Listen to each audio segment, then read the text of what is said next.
Kumusta kayo mga idol? At for today's video nga, samahan nyo ako para kumain ng pangtanghalian. Ito nga ang aking ulam, adobong pusit at isang pirasong kanin. Tara, samahan nyo ako mga idol. Dahil nga isang order na lang tong adobong pusit, parang sinadyang para sa akin lang talaga.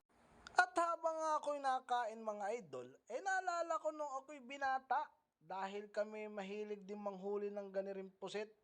Ang pain namin dito ay yari sa kahoy na hinugis hipon.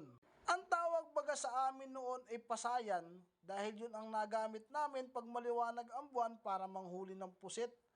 Pasayan din baga mga idol ang tawag sa inyo noon.